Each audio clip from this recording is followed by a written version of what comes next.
자, 이 시간부터는 정상적으로 예레미야서 애가 말씀을 같이 나누도록 합니다. 오늘은 예레미야 애가 1장 10절에서 11절, 12절까지 이제 중점으로 다룰 겁니다.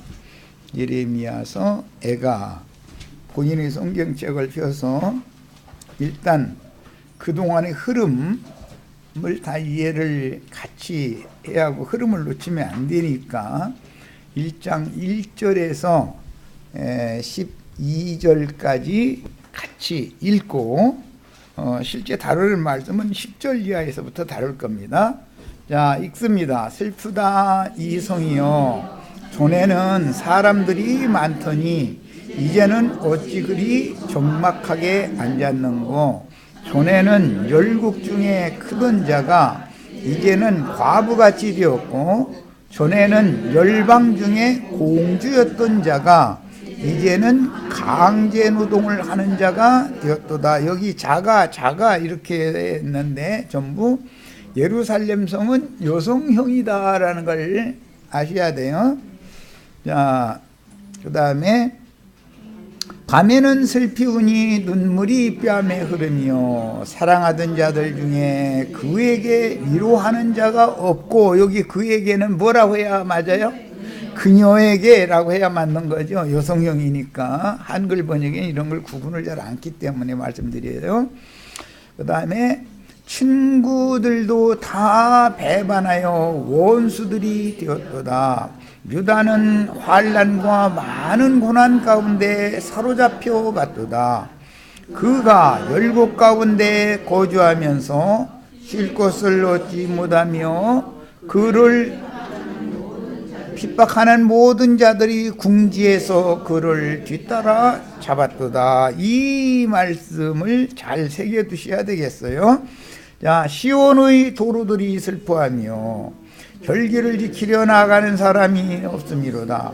모든 성문들이 적막하며 제사장들이 탄식하며 처녀들이 근심하며 시온도 곤고를 받았도다. 그의 대적들이 머리가 되고 그의 원수들이 형통함은 그의 죄가 많으므로 여호와께서 그를 곤고하게 하셨음이라. 어린 자녀들이 대적에게 사로잡혔도다. 딸 시온의 모든 영광이 떠나가며 그의 지도자들은 꼴을 얻지 못한 사슴들처럼 뒷돋는 자 앞에서 힘없이 달아났도다. 예루살렘이 환난과 유리하는 고통을 당하는 날에 옛날의 모든 즐거움을 기억하였으며 그의 백성이 대적의 손에 넘어졌으나 그를 돕는 자가 없었고 대적들은 그의 멸망을 비웃는도다. 예루살렘이 크게 범죄함으로 조속거리가 되었으니 전에 그에게 영광을 돌리던 모든 사람이 그의 벗었음을 보고 없인 여기며 그는 탄식하며 물러가는도다. 그의 더러운 것이 그의 옷깃에 묻어 있으나 그의 나중을 생각하지 아니하며 그러므로 놀랍도록 낮아져도 그를 위로할 자가 없도다. 여호와여, 원수가 스스로 큰 채 하오니 나의 환난을 감찰하소서. 대적이 손을 펴서 그의 모든 보물들을 빼앗았나이다. 주께서 이미 이방인들을 막아 주의 성회에 들어오지 못하도록 명령하신 그 성소에 그들이 들어간 것을 예루살렘이 보았나이다. 그 모든 백성이 생명을 이으려고 보물로 먹을 것들을 바꿔 먹었더니 지금도 탄식하며 양식을 구하나이다. 나는 비천하오니 여호와여, 나를 돌보시옵소서. 지나가는 모든 사람들이여, 너희에게는 관계가 없는가? 나의 고통과 같은 고통이 있는가 볼지어다. 여호와께서 그의 진노하신 날에 나를 괴롭게 하신 것이로다. 그랬습니다. 자, 문맥은 이렇게 읽기만 해도 나랑 같이 집회를 하신 지체들은 충분히 말씀의 흐름에 대해서 이해를 할 거라고 믿고, 자, 자료 말씀으로 바로 이제 들어가겠습니다. 에가서 1장 10절부터 봅니다. 대적이 손을 펴서 그녀의 모든 보물들을 빼앗았나이다. 예루살렘의 보물들은 주님이 피로 사신 형제 자매님들의 영혼을 상징한다라는 건 여러 번을 말씀드렸어요. 예루살렘 성전이나 왕궁의 보물들이 누구라고요? 우리 형제 자매님들 자신이에요. 세상 교계가 큰 성 바벨론이 피로 사신 영혼들을 다 사로잡아간 것을 상징하는 거죠. 예. 그러면 당연히 회복이 되어져야 되잖아요. 피로 사신 영혼들은 주님 품으로 다시 돌아와야 되는 거예요. 이것이 성경이 말하고자 하는 의도입니다. 자, 주께서 이미 이방인들을 막아 주의 성회에 들어오지 못하도록 명령하신 그 성소에 그들이 들어간 것을 예루살렘이 보았나이다. 여러 번 말씀드렸지만 이건 신명기 23장 1절로 6절, 느헤미야 13장 1절로 3절을 읽어보면, 신명기에는 신랑이 상한 자나 신이 배인 자는 여호와의 종에 들어올 수가 없다고 돼 있어요. 거기서부터 시작해서 모압 족속이나 암몬 족속 등은 이제부터 영원토록 여호와의 종에 들어올 수 없다라고 돼 있어요. 그 말씀이 영적으로 그러면 뭐냐? 주의 말씀을 가르치는 사명을 맡은 주의 종들이 생명의 말씀을 간직하지 못한 자, 또 생명의 사역을 잘 수행할 수 없는 자는 하나님의 교회에 사역을 하면 안 된다는 거예요. 뭔 말인지 이해하시겠죠?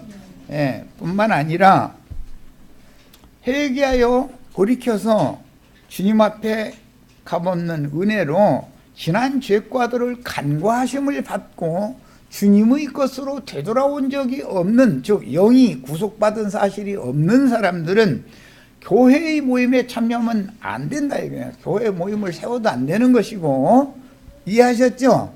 그러니까 남자는 신랑이 상해를 입었거나 신이 배임을 받은 남자는 교회를 세우면 안 되는 거예요. 그런데 이 사람들이 오히려 교회를 세우고 있죠. 정상적으로 하나님의 생명의 씨를 잘 심을 수 있어요? 없어요? 없어요. 고장난 사람들은 안 되는 거예요. 그런데 세상 교회는 조직신학, 각 교단, 교파가 주장하는 조직신학 교리를 이수했다, 공부했다, 학업을 이수했다 해서 그걸 근거로 해서 목회자로 위임을 해서 내보내죠. 그러면은 그런 사람들이 어떤 사람들인지 아시겠죠? 성경이 말하는 신랑이 상한 사람들이고 신이 배임을 당한 사람들로 상징이다 이거예요. 불구자다 이거예요. 그런 사람들은 정상적으로 주님의 일을 해서 주님의 교회를 세울 구원이 없는 거예요. 기본 인식을 잘 하셔야 돼요. 자, 그런 사람들한테 거짓 복음을 듣고 그들의 왕노로 타는 것을 동역해, 그런 사람들은 사실은 하늘에 간직한 영원한 하나님의 기업인 여호와의 종회, 장자들의 종회에 들어올 수 없는 자들이다. 이해하셨죠? 그러면 세상 교회 사람들은 일단은 제외되는 거죠. 네. 자, 그 다음에 이제 내용으로 들어갑니다. 열왕기하 24장 8절로 17절 읽습니다. 여호야긴이 왕이 될 때 나이가 18세라라고 열왕기하에 기록이 됐는데, 원은 몇 살이에요? 8살이었어요. 이것은 여호야긴의 아버지가 이름이 누구였죠? 여호야김이에요. 여호야김의 나이를 봐서도 안 맞는 말이죠. 예. 여호야김이 불과 20 몇 세인데 18세 된 아들을 둔다는 건 있을 수 없는 일이죠. 자, 여호야긴이 예루살렘에서 석 달간 다스리니라. 그의 어머니의 이름은 느후수다요 예루살렘 엘라단의 딸이더라. 여호야긴이 그의 아버지 여호야김의 모든 행위를 따라서 여호와께서 보시기에 악을 행하였더라. 여러 번 말씀드린 것처럼 8세 먹은 아이가 왕위에 앉아 있으면은 왕을 뽑히려는 사람들의 책임인 것이지 8세 먹은 어린아이가 무슨 판단이 있어서 나라를 제대로 다스렸겠어요? 그런데 그 아버지 모든 행위를 따라서 여호와께서 보시기에 악을 행하였다라는 말은 여호야긴의 모후가 우상숭배자였다라는 뜻이다 그 말이야. 어머니 말을 당연히 듣게 말이지도 나이가 어릴 때는 발을 치고 황제의 뒤에서 어머니가 모든 것들을 결단하고 어머니가 하라는 대로 결정 내리기 마련이죠. 그런 것 보고 뭐라고 그래요? 수렴청정이라고 그래요. 예, 그렇게 하는 거예요. 그러니까 여기서 지금 그 남편 여호야긴의 모후는 여호야김이 한 행위를 그대로 본받았다라는 말은 여호야긴의 모후가 이런 사람이었기 때문에 그랬다라는 걸 염두에 두셔야 돼요. 성경의 모후는 늘 교회를 말하는 거예요. 예수 그리스도의 배필된 교회를 이렇게 여러 가지로 지금 상징을 해놓는 거예요. 우리의 어머니는 위에 있는 예루살렘이죠. 장자들의 교회단 말이에요. 하늘의 장자들의 교회예요. 종들의 교회는 지금 있는 예루살렘이라고 그랬어요. 이건 이제 성경의 해석이에요. 우리는 계시록 12장에 나오는 해를 입은 한 여자 그 모후의 자녀들이란 말이야. 우리는 그래서 하늘에 앉혀진 자들이에요. 땅의 일과 우리의 주관하는 것은 다르죠. 그러니까 똑같은 성경을 읽어도 해석하는 게 다를 수밖에 없고. 자, 그 다음에 10절 그때에 바벨론의 왕 느부갓네살의 신복들이 예루살렘에 올라와서 그 성을 에워싸니라. 이것은 후에 역사에 실현될 때는 주님의 교회가 세속화될 때는 로마교의 교황제도에 사로잡히게 되죠. 바벨론의 어미 음녀, 바벨론은 어미 음녀가 있고 큰 딸 음녀가 있고 작은 딸 음녀가 있고 세 여자 얘기가 나오죠. 계시록에 보면 어미 음녀는 기독교계 전체를 말하는 거예요. 기독교계에는 로마교라고 하는 큰 딸과 큰 음녀와 개신교단들로 조직되어져 있는 작은 음녀, 작은 딸이 있어요. 이 큰 음녀 안에는 모후, 애미 음녀 안에는 큰 딸과 작은 딸이 있는 거예요. 이것은 구약의 역사가 그대로 신약의 교회사로도 그대로 실현이 된다. 이것을 알 수가 있어요. 자, 그 다음에 바벨론 왕의 신복들이 예루살렘 성을 에워쌀 때 바벨론의 왕 느부갓네살도 그 성에 이르니 유다의 왕 여호야긴이 그의 어머니와 신복과 지도자들과 내시들과 함께 바벨론 왕에게 나가매 왕이 잡으니 때는 바벨론 왕의 제8년 8째 해더라 그랬어요. 자, 느부갓네살의 8년에 예루살렘이 이제 완전히 왕과 왕족들이 사로잡혀 갔는데 이때 유명한 누가 사로잡혀 가죠? 다니엘과 그 세 친구들, 그들은 예루살렘의 왕족들에 속한 사람들이고 지도자들이었었죠. 예. 이때 다니엘이 사로잡혀 갔어요. 그 세 친구와 함께.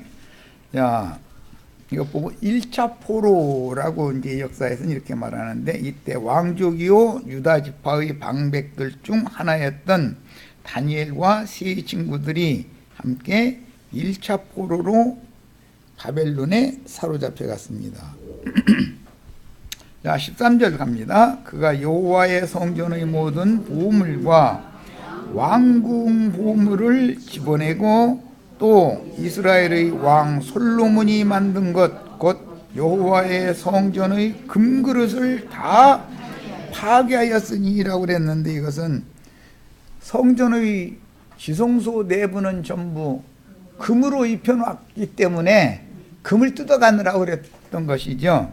자, 이 말은 하나님의 신성이 파괴당했다는 거예요.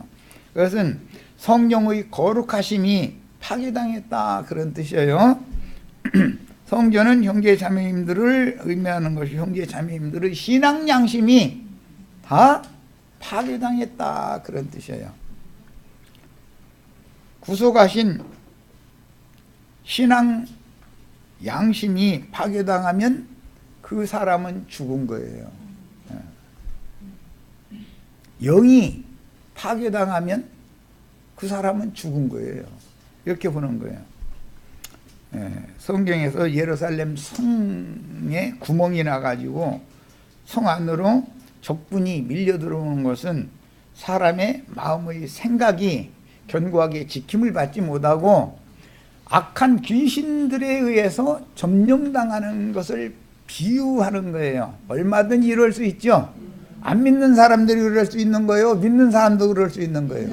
믿는 사람도 얼마든지 그럴 수 있어. 예루살렘 성이지만 성벽에 구멍이 나고, 심지어 적군의 군대들이, 그건 군대 귀신들이다, 이제 신앙이 이렇게 말하는데, 악한 더럽고 가증한 귀신들이 사람의 영혼을 얼마든지 몰려들어와서 점령해버릴 수 있는 거예요.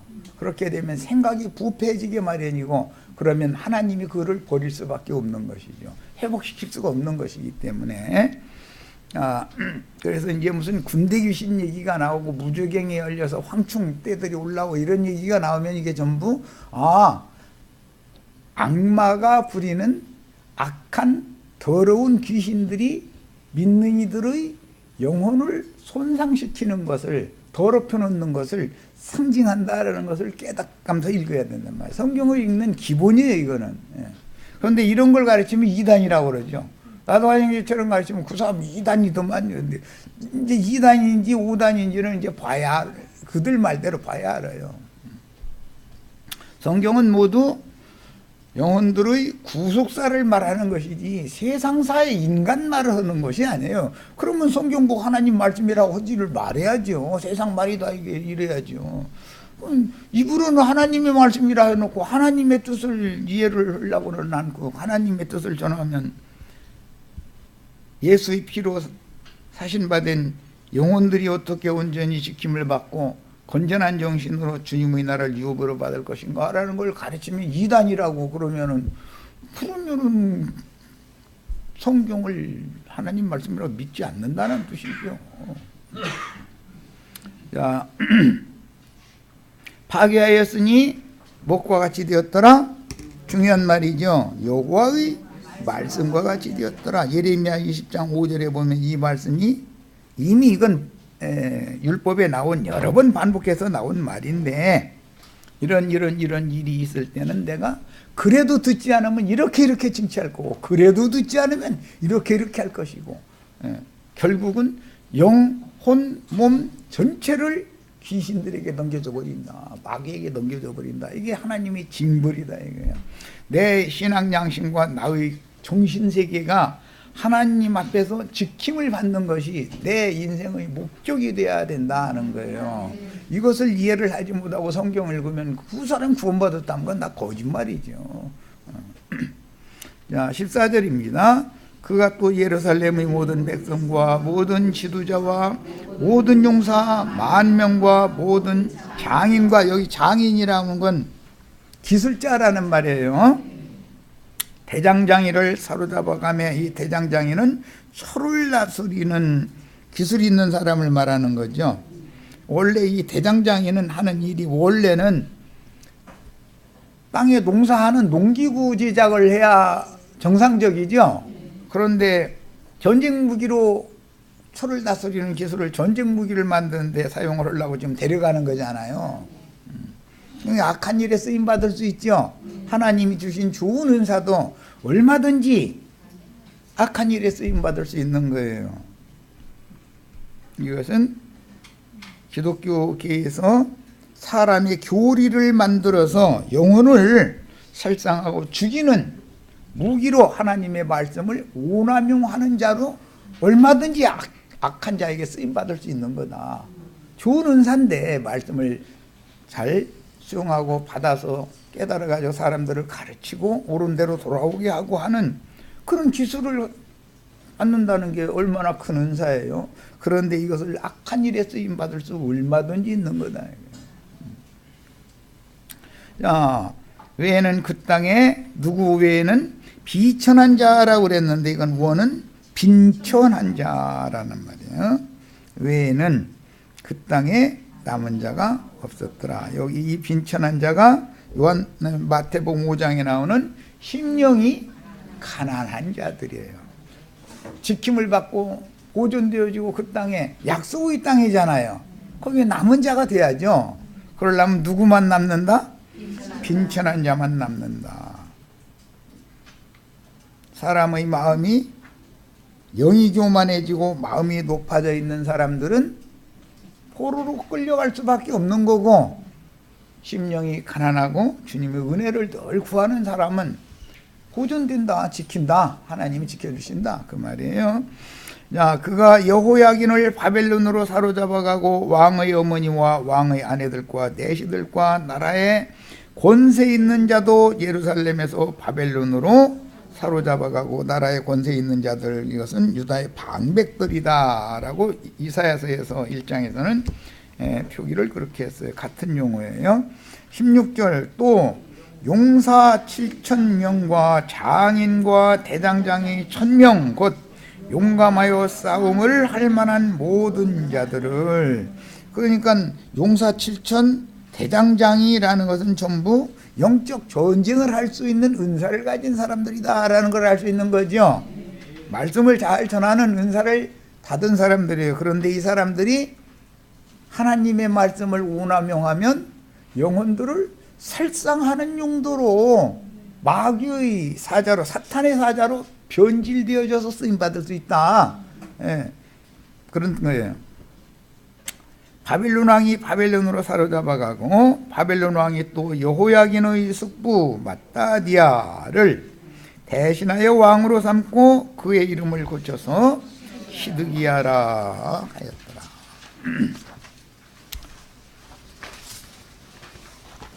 네. 사마리아는 유다보다 135년 전인 BC 721년 기득권자들과 백성들의 영적 범죄로 인하여 큰 음녀가 먼저 간음을 심히 함으로 하나님이 그녀를 심판해서 버렸죠. 그런데 언니 음녀가 간음하다가 하나님의 심판을 받은 것을 나중에 동생 음녀가, 남유다가 보고도 배나도 언니 하던 짓을 똑같이 했다 이거예요. 그러니까 135년 동안이 차이가 나는데, 멸망하는 기간이, 사마리아의 멸망과 예루살렘의 멸망 기간이 135년 차이가 나죠. 그동안에 하나님 오래 참고 기다려왔다는 거예요. 이제라도 돌이키게 하려고. 그런데 끝내 돌이키지 않고 언니가 하던 짓거리를 배나 더 해버려. 뻔히 보고도. 그러니까 하나님이 참다 이제는 안 되겠다, 더 이상은. 그래서 예루살렘을 바벨론 왕의 손에 맡긴 거예요. 사마리아는 누구의 손에 맡겼죠? 바벨론 바로 전의 대제국이었던 아시리아, 시리아에게 맡겼었어요. 자, 이번엔 열왕기하 25장 8절로 17절입니다. 바벨론 왕 느부갓네살의 19째 해, 그러니까 11년이 지났죠. 아까 8년 1차 포로 지나서 10년이 더 지났잖아요. 지금 5월 7일에 바벨론 왕의 신복 시위대장 느부사라단이 예루살렘에 이르러 여호와의 성전과 왕궁을 불사르고 예루살렘 모든 집을 귀인의 집까지 불살랐으며, 시드기야는 왕에 오른 이후에 여호야긴 대신에 바벨론 왕에 의해서 예루살렘 왕에 오른 지 10년 만에 사로잡혀서 바벨론에 끌려가가지고 옥사했죠. 자, 그러니까 1차 포로 이후에 10년이 지난 다음에 2차 포로가 왔다. 지금 그 말이에요. 자, 바벨론 왕의 신복 시위대장 느부사라단이 예루살렘에 이르러 여호와의 성전과 왕궁을 불살라버렸다. 그동안에 회개하고 돌이켰으면 이렇게까지 하셔야 아니에요. 그런 일이 있어도 돌이키지를 않으니까 이제는 더 이상은 안 되겠다. 완전히 불살라버린 거예요. 불사르고 예루살렘의 모든 집을 귀인의 집까지 불살랐다. 성경에는 물로 심판하는 이야기도 나오지만 불로 심판하는 말씀이 나옵니다. 물로 심판하는 것은 먼저는 말씀으로만 심판하는 거예요. 그건 경고성인 것이죠. 그러나 말씀을 아무리 증거를 해도 끝내 듣지 않고 돌이키려 하지 않으면 이제는 불사르서 쓸어버리는 거예요. 자, 우리 형제 자매님들, 이것은 육의 죽음이 중요한 것이 아니라 영혼의 죽음이, 영영이 꺼지지 않는 불못에 들어가는 심판을 받는 것이 얼마나 중요한 문제인가를 깨달으라는 거예요. 구약성경을 읽을 때는 이런 모든 예표와 모형과 그림자들을, 무엇을, 나를 구원하고자 하는 하나님의 뜻을 계시한다 이 말이에요. 나의 구원과 아무 상관이 없으면 성경 읽을 필요 있어요, 없어요? 성경은 다 뭘 위해서 주신 거죠? 독자들로 하여금 구원을 얻는 지혜를 얻게 하려고 준 거죠. 디모데전서 3장 15절에 나오는 말씀에 성경의 목적은 뭐라고요? 읽는 자들이 구원 얻는 지혜를 얻게 하라고 성경을 주신 거예요. 세상 말이 아니에요. 세상 축복받으라고 성경 준 게 아니에요. 육신적으로 뭐가 잘 되라고 이게 성경을 준 게 아니에요. 성경의 원래, 성경을 사람에게 주시는 목적대로 성경을 해석해야 된다 그런 말이에요. 시위대장에게 속한 갈대아 온 군대가 예루살렘 주위의 성벽을 걸었으며, 그러면 주위 성벽을 걸었다라는 말은 실제로는 성문이 깨진 것과 관계가 돼요. 그 다음에 성중에 남아있는 백성과 바벨론 왕에게 항복한 자들과 무리 중 남은 자는 시위대장 느부사라단이 모두 사로잡아가고, 이때 예레미야 선지자도 사로잡혀 가다가 돌아오게 됐죠.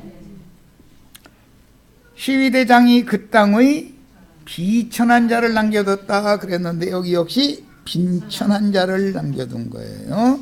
남겨두어 포도원을 다스리는 자와 농부가 되게 하였더라. 여기 빈천한 자만 남겼다라는 말은 신약의 용어로 하자면 평신도만 남았다. 왕족들이나 제사장족들이나 선지자들이나 무슨 공장이나 대장장이나 이런 사람들은 다 잡아가고 남은 자는 누구만 남았다? 평신도만 남았다. 목사님들은 싹 잡혀가 버리고 쉽게 표현하자면 평신도들만 남았다. 그런데 평신도도 영이 교만하고 마음이 완악한 자들은 다 사로잡혀 가는 거예요. 그리고 아는 것도 없고 너무 아무것도 아닌 사람들만 보존되고 지켜지는 거예요. 주님의 나라는 다 이런 나라예요. 그들이 그 땅의 포도원을 다스리는 자와 농부가 되겠다. 포도원은 교회를 말하는 것이죠. 순풍농사를 하는 농토가 약속으로 주신 젖과 꿀이 흐르는 가나안 땅에 이것은 형제 자매님들 자신의 마음이다 이 말이에요. 예수 그리스도의 성령께서 형제 자매님들의 영과 마음을 다스리고 지배하고 주장하셔야 되는데 바벨론 군대가 와서 이걸 주장하게 되었다라는 말은 믿는다 하지만 사실은 세상의 영에 의해서 믿는 이들이 전부 포로로 사로잡혀간 상태다라는 걸 보여준다 이게. 원수가 그 땅을 지배를 해야 돼요. 주님이 지배를 해야 돼요. 자, 이때 예레미야 선지자도 함께 잡혀가다가 예루살렘에 돌아왔지만 결국은 반역자 무리의 지도자였던 요하난에 의해서 애굽에 끌려가서 거기에서 예언하다가 예레미야가 결국 고국에 돌아오지 못하고 애굽에서 생애를 마쳤습니다. 다니엘은 어디에서 생애를 마쳤어요? 다니엘은 바벨론에서 생애를 마쳤고 예레미야는 어디에서 생애를 마쳤어요? 애굽에서 생애를 마쳤어요. 자, 이런 것은 예표다. 신약의 교회 생활에 대해서 예표해 주고자 하는 거예요. 그러니까 회복의 때가 돌아오기 전에는 그 때가 임하기까지는 세상 종교에도 바벨론 음력교회 안에도 하나님의 선지자가 있다는 거죠. 있어요. 그런데 회복의 때가 이르면 거기에는 하나님의 종들은 다 죽임을 당해서 그곳에 죽임을 당해서 더 이상 하나님의 말씀을 전할 자가 없기 때문에 이제 하나님의 백성들은 거기에서 나와야 된다는 말씀이 전해지는 거예요. 바벨론의 포로로 사로잡혀갈 때 순이 항복하고 바벨론에 가서 하라는 대로 70년 동안 순종해라. 그러면 때가 차면 돌아오게 해줄 것이다. 이게 하나님의 말씀이죠.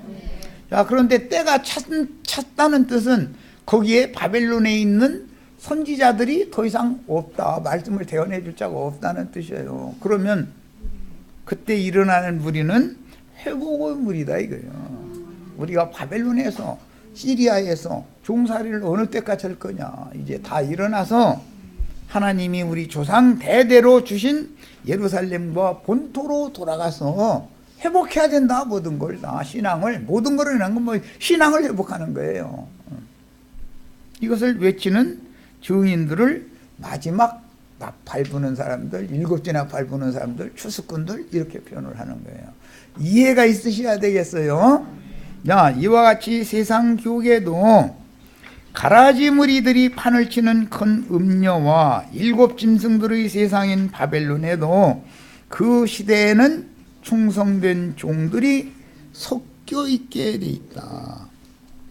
악마들만 역사하는 건 아니다. 하나님의 종들도 섞여 있다 이거예요. 기독교계에 하나님의 종들이 신실한 종들이 섞여 있었어요. 그러나 그들은 때가 아직 이르지 않은 때였기 때문에 회복의 때가 이르지 않은 때였기 때문에 거기에서 충성되게 사역을 하지만 그들의 말을 그 기독교계 내에서도 들어줄 사람이 많지 않은 거예요. 바벨론 내에서도.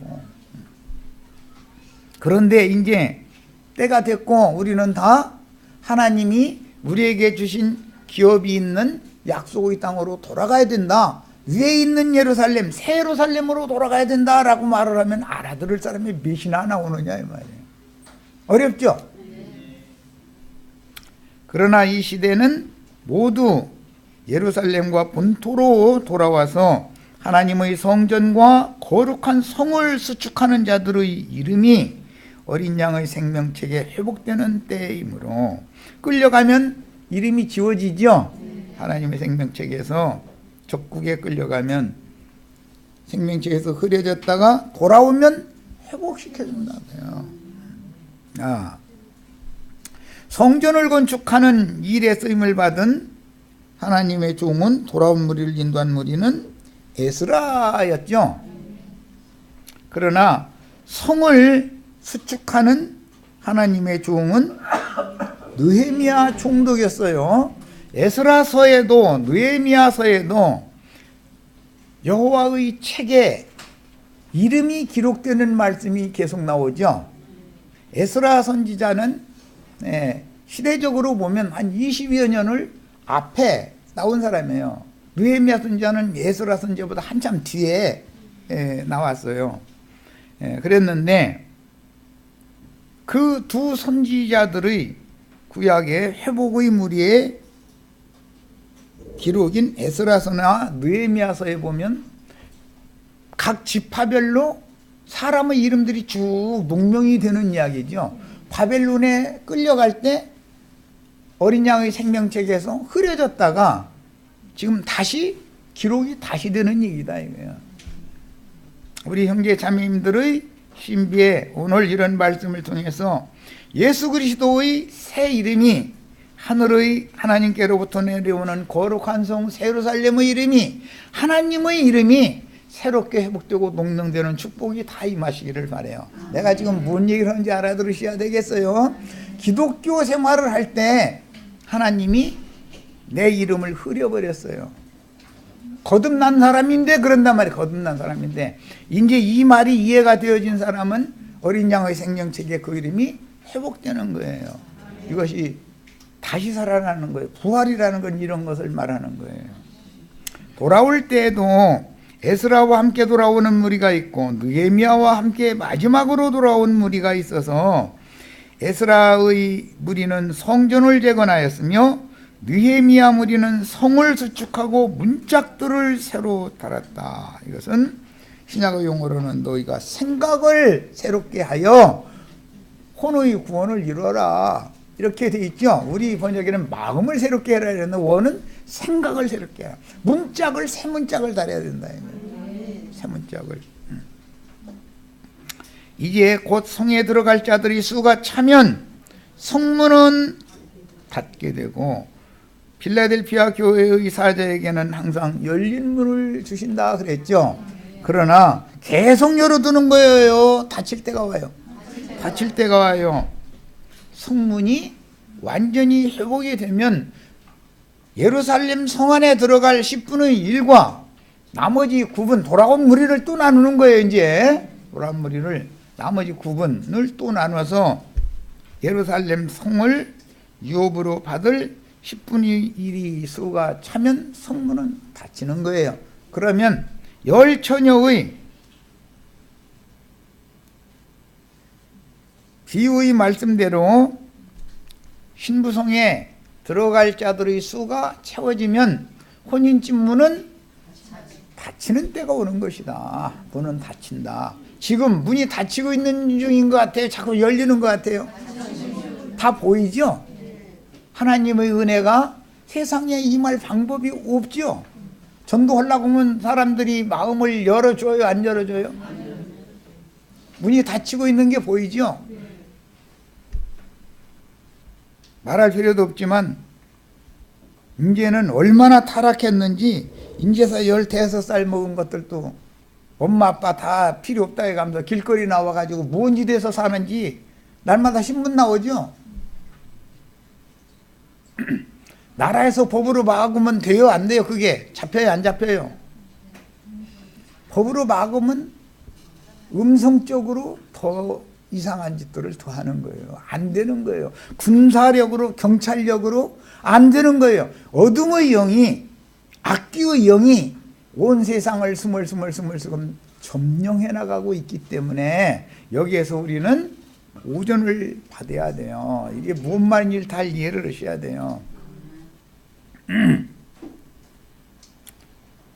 하나님의 은혜가 없으면 세상이 빛은 거두어지고 어둠이 온 세상을 점령해 들어오기 때문에 지금 세상에 매사가 다 어둠의 일이 행행하고 있어요. 빛의 일들이 발전하고 있어요. 우리의 사는 현실에 지금 세상이 어둠과 사망 권세자인 마귀가 점점 온 세상을 다 점령하고 있구나라는 걸 보고 있죠. 거기에 맨 앞장서는 자들이 누구예요? 목사님들이죠. 목사님들 들으면 기분 나쁠지 모르지만 목사님들이 세상과 세상에 있는 것들을 더욱 사랑하게 해요. 그것을 분별해서 하나님의 것으로 다 바치게 해요. 세상과 세상에 있는 것들을 더 사랑하게 하지요. 그러니도 세상 사람들 예배당에 불러가지고 세상 더 사랑하게 해요? 안 해요?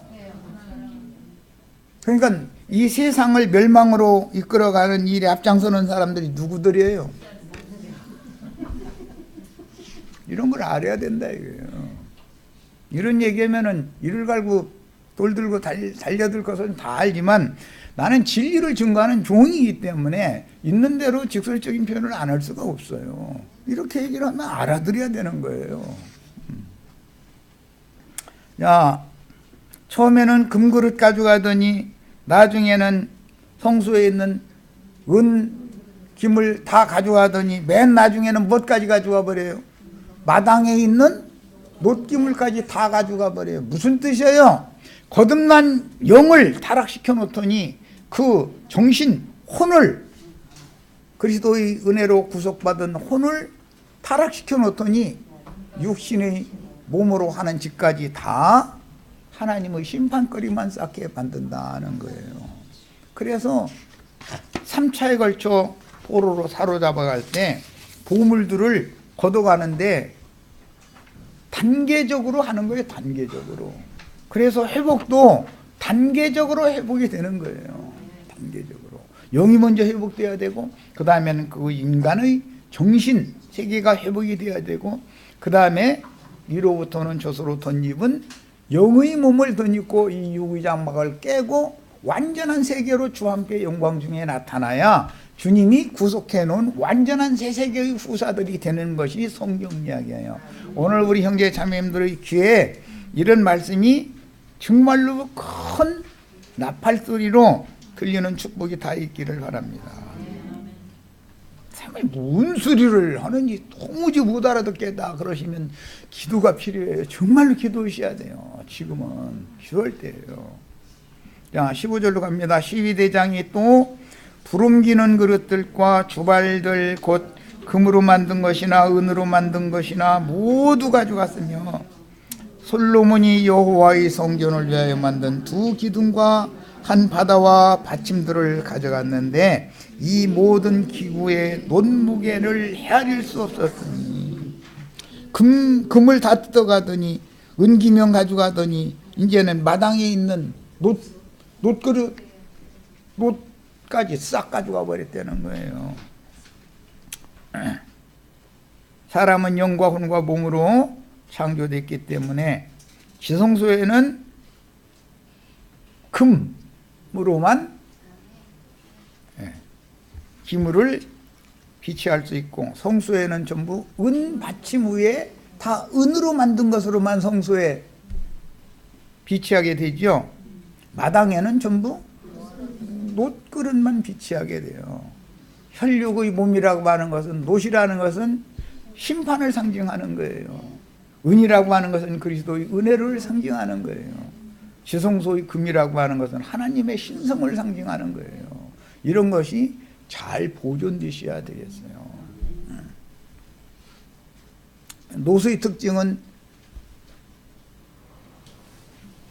닦으면 반짝반짝 빛나죠. 놔두면 동록이 생기죠. 녹이 나죠. 내 육신의 마음이라는 것은 가만 놔두면 반짝반짝 빛나는 것이 지켜져요. 녹이 슬어요.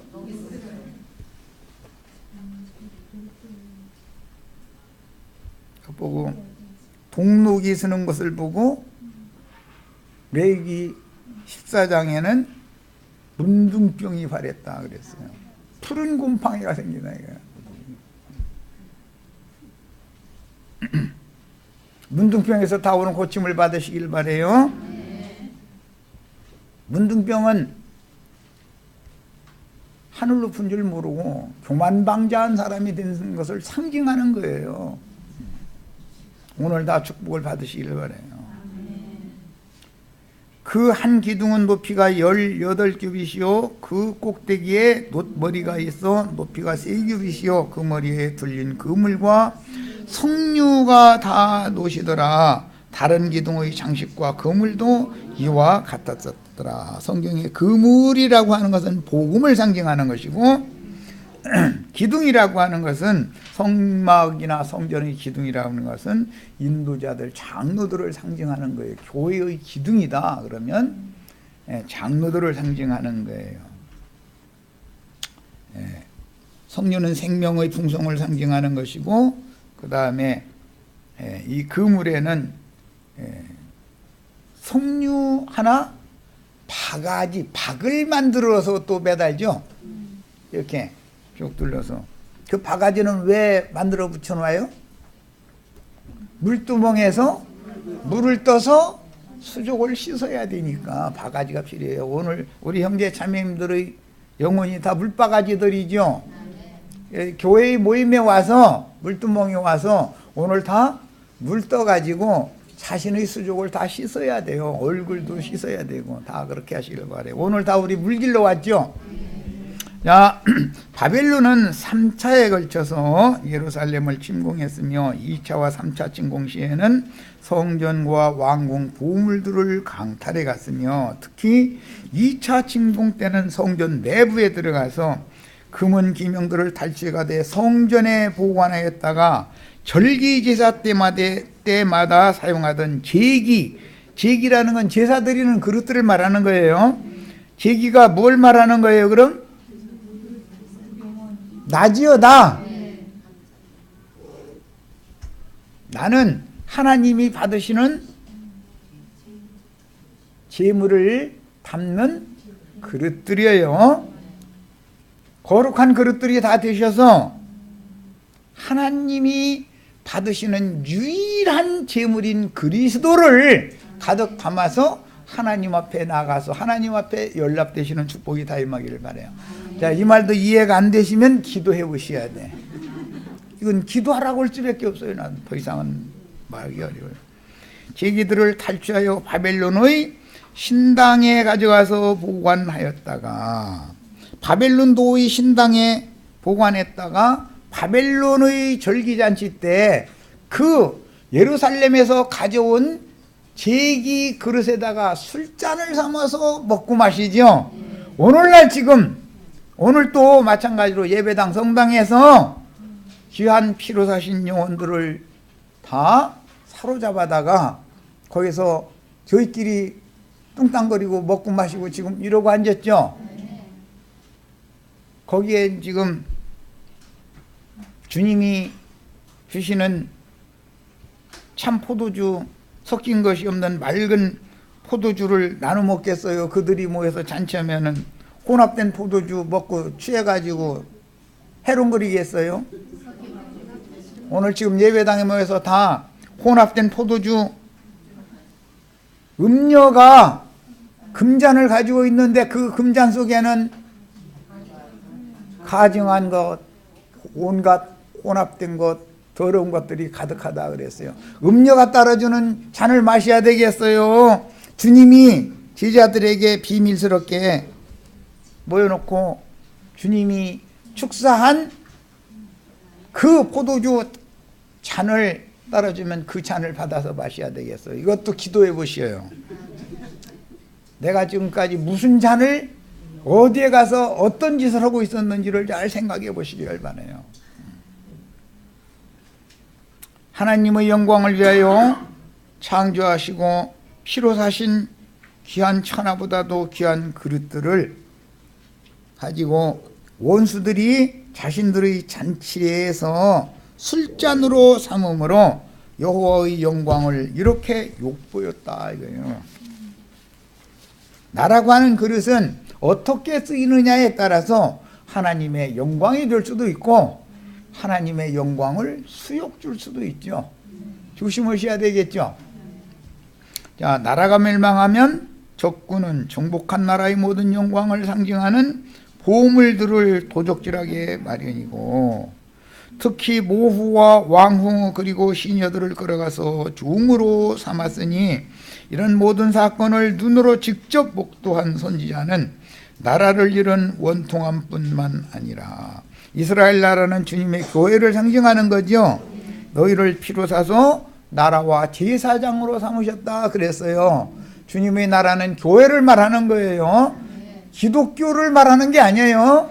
기독교는 불교, 유교, 라마교와 같은 종교 집단들 중에 한 종교 집단일 뿐이에요. 그들 말대로 그냥 기독교예요. 그냥 우리는 기독인들이지 기독교인들이 아니죠. 우리는 그리스도의 사람들, 그리스도인들이지 기독교인들은 아니잖아요. 우리가 종교인들이에요? 이것도 이해가 안 되면 기도해 보세요. 여호와의 영광이 무참히 짓밟히는 현실이 너무도 통탄스럽고 한이 맺혔던 것이 이사야 선지자의 안타까운 애가의 내용이다. 시간 됐어요?